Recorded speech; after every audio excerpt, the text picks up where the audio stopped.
La lumière de Dieu est l'univers au sein duquel sa conscience s'établit, un peu comme notre corps de lumière qui représente la lumière de Dieu et notre conscience enlacée dans les cordes de ce corps de lumière est un peu notre essence, notre image à Dieu.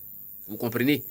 C'est du même au pareil, tel c'est représenté avec Dieu, tel c'est représenté avec nous. Donc, si tu peux contempler la lumière au sein de laquelle ta conscience d'identité, d'essence se trouve te définissant, tu peux contempler également Dieu. Mais comment contempler Dieu si tu ne peux te contempler? On contemple Dieu donc lorsqu'on arrive à se contempler soi-même. On arrive à entrer en soi pour contempler son essence réverbérante, scintillante, son essence de manifestation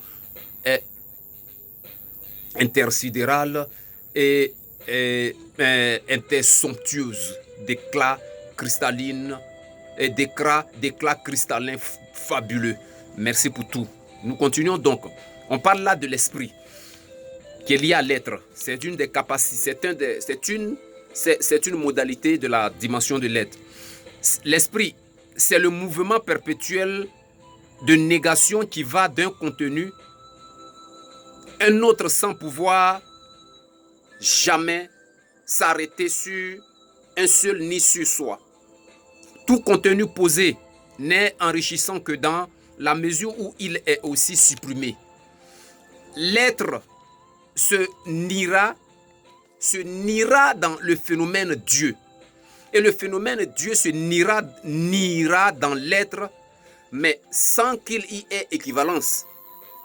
Du premier au deuxième terme, il y a passage de l'intermédiaire, de l'indéterminé au déterminé, de l'abstrait au concret, du Père au Fils.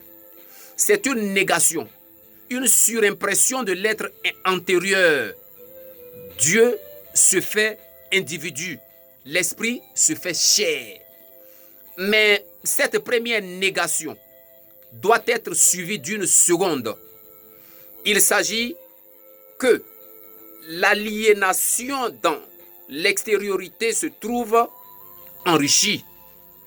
Ainsi, la détermination est réintégrée dans la vie même de l'être dont elle était issue. Le Fils est réintégré dans le Père. La dimension de l'inter-être apparaît donc. La négation de la négation doit s'effectuer pour que l'être prenne son véritable visage.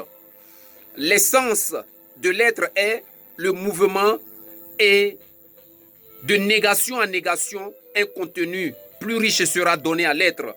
La négation est une suppression qui enrichit et qui conserve. Ainsi donc, voici déterminée la suite de l'être, la deuxième partie. Et nous arrêtons là pour comprendre plus tard le phénomène de l'anéantisation. Comment est-ce qu'elle est liée au repos du Seigneur au 6e jour? C'est un mystère encodé qu'on doit vous révéler. Mais likez, envoyez les messages, on bombarde. On est venu pour vous, pour ouvrir. Nous sommes venus, on a la clé. Vous avez votre clé, on joint les clés, et puis boum, et puis la lumière apparaît. Jean-Luc Le Monde t'aime et il s'aime. Merci beaucoup, ainsi soit-il.